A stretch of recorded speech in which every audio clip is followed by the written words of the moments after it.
Hello friends, welcome to auto exams. मैं हूं सोनम और आज इस वीडियो में हम बात करने वाले हैं फ्रेंड्स दिल्ली पुलिस कांस्टेबल भर्ती 2023 के लिए दोस्तों जीके जीएस प्रैक्टिस सेट 31 को कंप्लीट करने वाले। तो आप लोग अपने सोनम मैम के साथ वीडियो के लास्ट तक बने रहिएगा।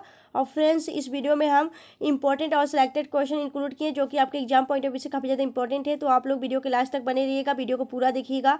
फ्रेंड्स अगर आप हमारे चैनल पर नए विजिट किए तो प्लीज़ चैनल सब्सक्राइब कर लें, ऑटो एग्जाम्स को बेल आइकन प्रेस कर लें जिससे कि हमारी वीडियो को नोटिफिकेशन आप लोगों तक पहुंचती रहे, आप लोग अपनी कंटिन्यू प्रिपरेशन करते रहे। तो चलिए फ्रेंड्स चलते हैं पहले क्वेश्चन की तरफ। पहला क्वेश्चन है आपका, एशिया का सबसे गर्म स्थान कौन सा है? तो एशिया का जो सबसे गर्म स्थान है वह है मोहनजोदड़ो।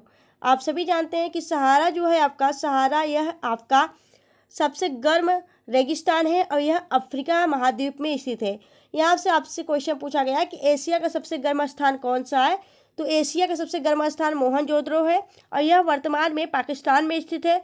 इसकी बात की जाए तो यह आपके सिंधु नदी के किनारे स्थित है। इसकी खोज 1922 में राखल दास बनर्जी द्वारा की गई थी। ठीक है, इसे सिंध का बाग और मृतकों का टीला भी कहा जाता है मोहनजोदड़ो को। मोहनजोदड़ो से आपका विशाल स्नानागार, इसके अलावा विशाल अन्नागार भी प्राप्त हुए थे, याद रखिएगा। ठीक है, चलिए बात करेंगे यहाँ पे हम थाईलैंड की। तो थाईलैंड जो है दोस्तों, थाईलैंड एशिया का सर्वाधिक प्राकृतिक रबड़ उत्पादित करने वाला देश है। वहीं जावा की बात की जाए तो जावा एशिया की सबसे घना बसा हुआ द्वीप है। ठीक है, चलिए आगे देखेंगे हम। अगला क्वेश्चन आपका है, बहमनी साम्राज्य की स्थापना किसने की थी? तो बहमनी साम्राज्य की जो स्थापना थी दोस्तों, यह अलाउद्दीन बहमन शाह ने की थी। अलाउद्दीन बहमन शाह ने इसकी स्थापना, जो आपका बहमनी साम्राज्य था उसकी स्थापना 1347 में की थी महाराष्ट्र में। बात करेंगे हम हरियर और बुक्का ने क्या थी। हरियर और बुक्का ने 1336 में विजयनगर साम्राज्य की स्थापना की थी। ठीक है, और यह जो आपका नसरुद्दीन तुगलक मोहम्मद तुगलक है, नसरुद्दीन मोहम्मद तुगलक, यह आपके तुगलक वंश का अंतिम शासक था। वहीं खिज्र खान की बात की जाए तो खिज्र खान सैयद वंश का संस्थापक था। ठीक है, यह सभी बातें आपको याद रखनी है। हम एक क्वेश्चन के माध्यम से कई क्वेश्चन कवर कर रहे हैं। तो दोस्तों आपके एसएससी लेवल के जो क्वेश्चन आपके दिल्ली कांस्टेबल में पूछे जाने वाले हैं, हम उसी टाइप के क्वेश्चन ऐड किए हैं जो कि आपके एग्जाम पॉइंट ऑफ व्यू से काफ़ी ज़्यादा इंपॉर्टेंट है फ्रेंड्स। तो अगर आपको वीडियो अच्छी लग रही है, हेल्पफुल लग रही है, तो प्लीज़ वीडियो को लाइक और चैनल सब्सक्राइब जरूर करिएगा फ्रेंड्स। चलिए चलते हैं आगे नेक्स्ट क्वेश्चन की तरफ। अगला क्वेश्चन आपका है, भूमि मापांकन के लिए प्रमाणिक पैमाना गजे सिकंदरी का प्रचलन किसने की थी? ठीक है, गजे सिकंदरी किसने शुरू की थी, जो कि आपके भूमि मापन की एक प्रमाणिक पैमाना था। तो आपका राइट आंसर हो जाएगा, इसे सिकंदर ने शुरू की थी। सिकंदर लोदी आपका राइट आंसर हो जाएगा। सिकंदर लोदी जो था दोस्तों, इसने आगरा की स्थापना 1904 में आगरा की स्थापना की थी दोस्तों, सिकंदर लोदी ने। बात करेंगे हम सिकंदर लोदी के बारे में। तो सिकंदर लोदी गुलरुखी नाम से कविताएं लिखा करता था। ठीक है, सिकंदर लोदी जो था दोस्तों, इसने ही आपके सिकंदरी का पैमाने गजे सिकंदरी का प्रचलन किया था। इसके अलावा इन्होंने जो था दोस्तों, मुस्लिम लोगों की जो महिलाएं हुआ करती थी उन्हें मजार और पीर बाबा के दरबार में जाने से रोक लगाया था, सिकंदर ने ही, याद रखिएगा। बात करेंगे यहाँ पे इब्राहिम लोदी। इब्राहिम लोदी आपके लोदी वंश का अंतिम शासक था और लोदी वंश का जो स्थापना किया था वह बहलोल लोदी ने किया था। लोदी वंश का जो अंतिम शासक था इब्राहिम लोदी, इसने बाबर के साथ 1526 में आपका पानीपत का युद्ध लड़ा था। पानीपत का प्रथम युद्ध 1526 में इब्राहिम लोदी की हार होती है और बाबर की जीत होती है, याद रखिएगा। चलिए आगे देखेंगे हम नेक्स्ट क्वेश्चन। अगला क्वेश्चन आपका है, तराइन का प्रथम युद्ध 1191 ईस्वी किसके बीच लड़ा गया था? तो आपका राइट आंसर हो जाएगा, जो तराइन का युद्ध था दोस्तों, यह मोहम्मद गौरी और पृथ्वीराज चौहान के बीच तराइन का प्रथम युद्ध हुआ था। ठीक है, तराइन का प्रथम युद्ध में आपके मोहम्मद गौरी की हार होती है, पृथ्वीराज जीत जाता है। वहीं 1192 में तराइन की द्वितीय युद्ध होती है, इसमें मोहम्मद गौरी की जीत होती है। पहले में हार होती है, दूसरे में मोहम्मद गौरी की जीत होती है। फिर आपका मोहम्मद गौरी और जयचंद के बीच आपका 1194 में, ठीक है, 1194 में क्या होता है दोस्तों, 1194 चंदावर का युद्ध होता है जिसमें आपके मोहम्मद गौरी की जीत होती है। यह सभी इंपॉर्टेंट आपके युद्ध है, याद रखिएगा। ठीक है, बात करेंगे यहाँ पे बाबर और राणा संगा के बीच कब युद्ध हुआ था। तो बाबर और राणा संगा के बीच 1927 में क्या युद्ध हुआ था दोस्तों। तो बाबर और खानवा का युद्ध हुआ था बाबर और राणा सांगा के बीच। पानीपत के युद्ध के बाद आपका खानवा का युद्ध हुआ था बाबर और राणा सांगा के बीच, याद रखिएगा। चलिए आगे देखेंगे हम नेक्स्ट क्वेश्चन। अगला क्वेश्चन आपका है, तिलैया परियोजना किस राज्य में स्थित है? तो तिलैया परियोजना जो है या आपके झारखंड राज्य में बराक नदी पर स्थित है तिलैया परियोजना। जम्मू कश्मीर में कौन कौन सी परियोजना स्थित है? तो जम्मू कश्मीर में आपके चिनाब नदी पर बगलिहार परियोजना और दुल्हस्ती परियोजना दोनों आपके जम्मू कश्मीर की चिनाब नदी पर स्थित है, ठीक है। और तिलैया परियोजना आपके झारखंड में बराक नदी पर स्थित है। केरल में आपका इडुक्की परियोजना है जो कि पेरियार नदी पे बना हुआ है। चलिए आगे देखेंगे नेक्स्ट क्वेश्चन। अगला क्वेश्चन आपका है, राजस्थान के शिमला के रूप में जाना जाता है। तो राजस्थान के शिमला के रूप में किसे जाना जाता है? तो राजस्थान के माउंट आबू को राजस्थान का शिमला कहा जाता है। जयपुर को पूर्व का पेरिस और पिंक सिटी के नाम से जाना जाता है। इसे भारत का भी पेरिस कहा जाता है जयपुर को। अजमेर की बात करें तो अजमेर को क्या कहा जाता है? अजमेर को राजस्थान का हृदय कहा जाता है। वहीं नई दिल्ली की बात करें तो इसे रैलियों का नगर कहा जाता है। सबसे ज़्यादा जो आपकी पार्टी है आपकी जो राष्ट्रीय पार्टी है उनकी जो आपकी रैलियां होती हैं वह नई दिल्ली में आयोजित होती हैं, तो इसलिए इसे रैलियों का नगर कहा जाता है, याद रखिएगा। चलिए आगे देखेंगे हम। चलिए आगे देखेंगे नेक्स्ट क्वेश्चन। अगला क्वेश्चन आपका है, 2011 के जनगणना के अनुसार जनसंख्या की दृष्टि से भारत की सबसे बड़ी जनजाति कौन सी है? तो जनसंख्या की दृष्टि से सबसे बड़ी जनजाति भील जनजाति है। 2011 का जो जनगणना हुआ था दोस्तों, इसके अनुसार जनसंख्या की दृष्टि से भारत की जो सबसे बड़ी जनजाति है वह भील जनजाति है। वहीं बात करेंगे हम तो भारत की जो सबसे बड़ी जनजाति है वह भील जनजाति है। इसके बाद आपका गोंड जनजाति है, इसके बाद आपका संथाल जनजाति है। तो तीसरे नंबर पर संथाल जनजाति, पहले नंबर पे आपका भील जनजाति, दूसरे नंबर पे आपका गोंड जनजाति, ठीक है। अब बात करेंगे यहाँ पे थारू जनजाति की। थारू जनजाति किस लिए प्रसिद्ध है? तो थारू जनजाति दीपावली के दिन शोक मनाने के लिए यह प्रचलित है। चलिए आगे देखेंगे हम।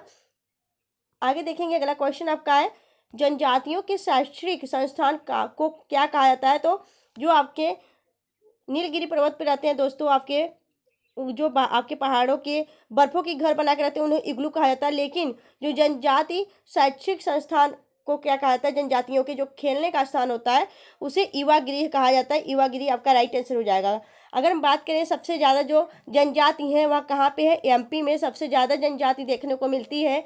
वहीं अगर बात करें मेघालय में तो मेघालय में सबसे कम जनजाति देखने को मिलती है, याद रखिएगा, ठीक है। चलिए आगे देखेंगे हम नेक्स्ट क्वेश्चन। अगला क्वेश्चन आपका है, देवी अहिल्याबाई होलकर अंतर्राष्ट्रीय हवाई अड्डा कहाँ स्थित है? तो यह आपके मध्य प्रदेश के इंदौर में देवी अहिल्याबाई होलकर अंतर्राष्ट्रीय हवाई अड्डा स्थित है।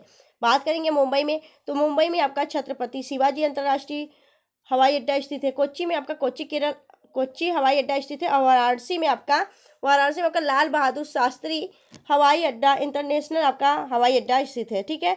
चलिए आगे देखेंगे दोस्तों। अगर आपको वीडियो अच्छी लग रही है, हेल्पफुल लग रही है तो प्लीज़ वीडियो को लाइक और चैनल सब्सक्राइब जरूर करिएगा फ्रेंड्स।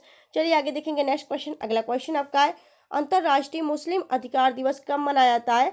तो दोस्तों मुस्लिमों के अधिकार के लिए अंतर्राष्ट्रीय मुस्लिम अधिकार दिवस कब मनाया जाता है? तो आपका राइट आंसर हो जाएगा, यह आपका 15 दिसंबर को मनाया जाता है, ठीक है। नहीं, 15 दिसंबर को नहीं दोस्तों, 18 दिसंबर को आपका मनाया जाता है। 18 दिसंबर आपका राइट आंसर हो जाएगा। 18 दिसंबर को आपका अंतर्राष्ट्रीय मुस्लिम अधिकार दिवस मनाया जाता है। वही बात करेंगे अगर हम 23 दिसंबर की, 23 दिसंबर को आपका किसान दिवस चौधरी चरण सिंह के जन्म दिवस पर किसान दिवस के रूप में आपका मनाया जाता है 23 दिसंबर को। वही 26 दिसंबर को क्या मनाया जाता है? 26 दिसंबर को आपका वीर बाल दिवस मनाया जाता है। और 15 दिसंबर को आपका विश्व चाय दिवस मनाया जाता है। तो आपका राइट आंसर हो जाएगा इस क्वेश्चन का 18 दिसंबर, ठीक है। चलिए आगे देखेंगे नेक्स्ट क्वेश्चन। अगला क्वेश्चन आपका है, अंतर्राष्ट्रीय ओलंपिक दिवस प्रतिवर्ष कब मनाया जाता है? तो अंतर्राष्ट्रीय जो आपका ओलंपिक दिवस है प्रतिवर्ष यह आपका 23 जून को मनाया जाता है। 23 जून आपका राइट आंसर हो जाएगा। 9 अगस्त को आपका विश्व आदिवासी दिवस मनाया जाता है। 17 नवंबर को आपका विश्व विद्यार्थी दिवस और पत्रकारिता दिवस भी मनाया जाता है। 19 नवंबर को आपका विश्व नागरिक दिवस, इसके अलावा शौचालय दिवस भी मनाया जाता है आपका 19 नवंबर को, ठीक है। तो इस क्वेश्चन का राइट आंसर हो जाएगा ऑप्शन ए। चलिए आगे देखेंगे नेक्स्ट क्वेश्चन। अगला क्वेश्चन आपका है, गीत गोविंद पुस्तक के लेखक कौन है? तो गीत गोविंद पुस्तक के लेखक है जयदेव। जयदेव ने गीत गोविंद पुस्तक की लेखक हैं। इसके अलावा कल्हड़ किसकी राइटर है, तो कल्हड़ ने राजतरंगिणी पुस्तक को लिखा है। जगनिक किसके लिखे हैं दोस्तों, जगनिक ने पृथ्वीराज, ठीक है, पृथ्वीराज और क्या दोस्तों, तो जगनिक जो है दोस्तों पृथ्वीराज विजय की रचना की है। अगर बात करेंगे चंद्रशेखर राजशेखर की, तो राजशेखर जो है इन्होंने कपूर मंजरी पुस्तक को लिखा है, याद रखिएगा। चलिए नेक्स्ट देखेंगे हम। अगला क्वेश्चन आपका है, महर्षि वाल्मीकि जी द्वारा लिखित रामायण में कुल कितने कांड हैं।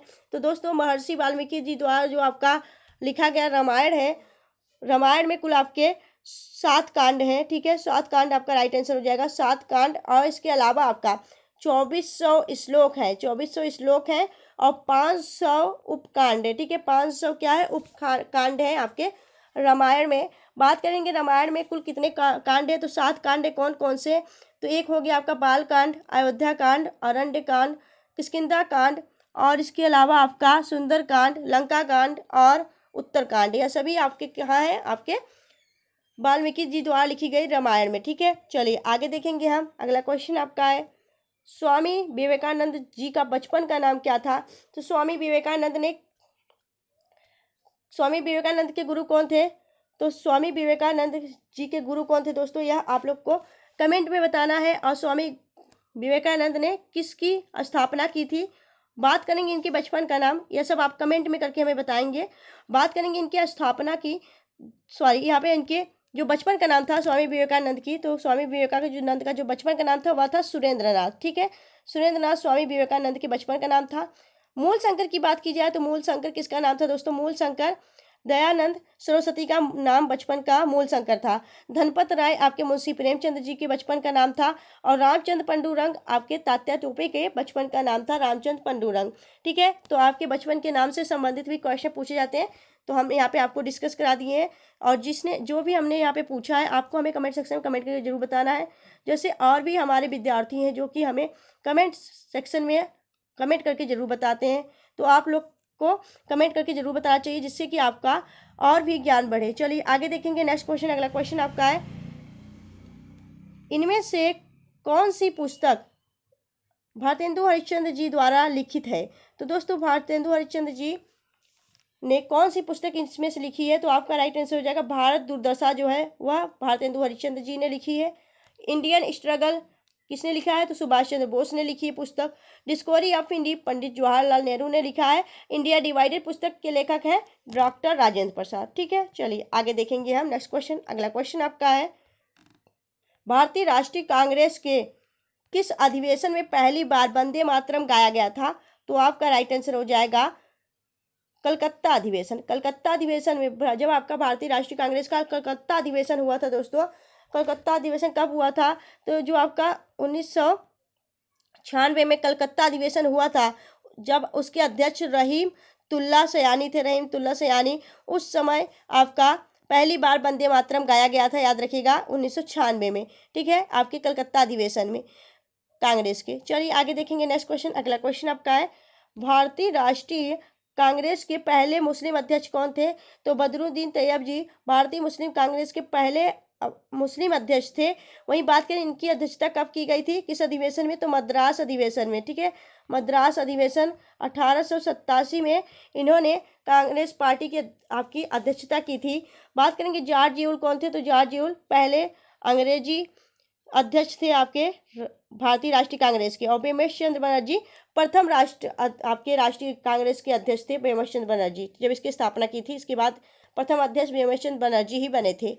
चलिए आगे देखेंगे नेक्स्ट क्वेश्चन है आपका, भारतीय संविधान के किस अनुच्छेद में वित्तीय आपातकाल का प्रावधान है, तो वित्तीय आपातकाल किस आर्टिकल के अंतर्गत है, तो आपका राइट आंसर हो जाएगा आर्टिकल 360 में आपके वित्तीय आपातकाल की प्रावधान किया गया है। 352 में राष्ट्रीय आपातकाल का प्रावधान दिया गया है।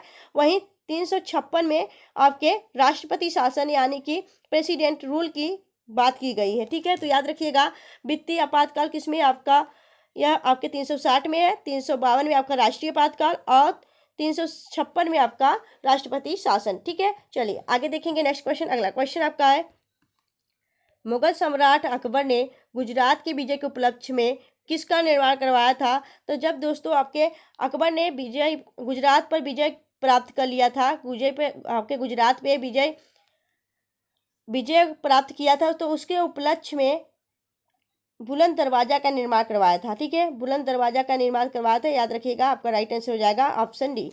चलिए आगे देखेंगे हम। नेक्स्ट क्वेश्चन आपका, संविधान सभा द्वारा राष्ट्रीय ध्वज को कब अपनाया गया था?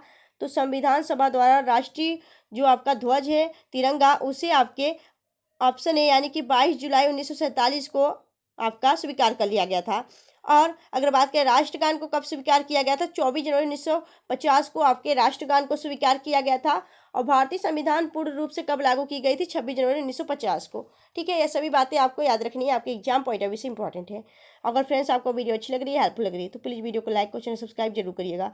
चलिए नेक्स्ट देखेंगे हम। अगला क्वेश्चन आपका है, भारतीय संविधान की प्रस्तावना में 3 शब्द समाजवादी, पथनिरपेक्ष और अखंडता कब जोड़ा गया था? तो आपका राइट आंसर हो जाएगा 42वां संविधान संशोधन 1976 में आपका प्रस्तावना में 3 शब्द जोड़े गए थे।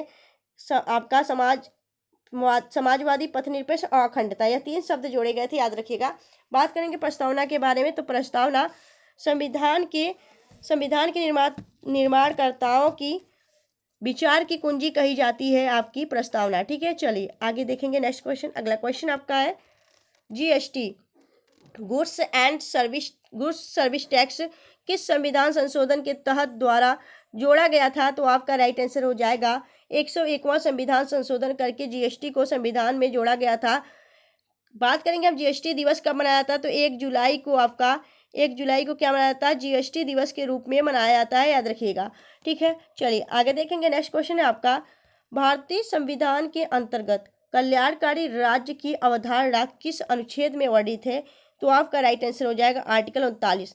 आर्टिकल 39 में आपके क्या दिया गया है? कल्याणकारी राज्य की अवधारणा दी गई है। वहीं अगर बात करेंगे हम 123 में क्या है? तो राष्ट्रपति के अध्यादेश जारी की यह आर्टिकल है। इसके अलावा आपका 17 में क्या है? अस्पृश्यता का अंत दिया गया है, याद रखिएगा। चलिए आगे देखेंगे। नेक्स्ट क्वेश्चन है आपका, वित्तीय विधेयक के बारे में विशेष उपबंध किस अनुच्छेद के अंतर्गत किया गया है? तो आपका राइट आंसर हो जाएगा, वित्त विधेयक किसमें है दोस्तों? वित्त विधेयक आपके 117 में आपके वित्त विधेयक का वर्णन किया गया है। और आर्टिकल आपके 110 जो है, इसमें आपके धन विधेयक, ठीक है, धन विधेयक से संबंधित है यह आपका आर्टिकल 110। और इसके बाद आपका वित्त विधेयक 117 में। चलिए आगे देखेंगे नेक्स्ट क्वेश्चन। अगला क्वेश्चन आपका है, अगला क्वेश्चन है, भारतीय संविधान में राज्यपाल का पद किस संविधान से लिया गया है? देश के किस संविधान से लिया गया? तो आपका राइट आंसर हो जाएगा, यह कनाडा के संविधान से लिया गया है। कनाडा के संविधान से आपके राज्यपाल का पद लिया गया है, याद रखिएगा। आयरलैंड के संविधान से क्या लिया गया? तो आयरलैंड के संविधान से आपका डीपीएसपी अडॉप्ट किया गया है। अमेरिका के संविधान से राष्ट्रपति उपराष्ट्रपति का पद लिया गया है। ठीक है, दक्षिण अफ्रीका से क्या लिया गया? दक्षिण अफ्रीका से आपका संविधान में संशोधन करने की प्रक्रिया लिया गया है, याद रखिएगा। ठीक है फ्रेंड्स, तो आपको वीडियो कैसी लगी आप हमें कमेंट सेक्शन में कमेंट करके जो बताएं। अगर आपको वीडियो अच्छी लगी हो, हेल्पफुल लगी हो, तो प्लीज़ वीडियो को लाइक और चैनल सब्सक्राइब जरूर करिएगा फ्रेंड्स। मिलेंगे आपसे नेक्स्ट वीडियो में, तब तक के लिए bye bye and take care.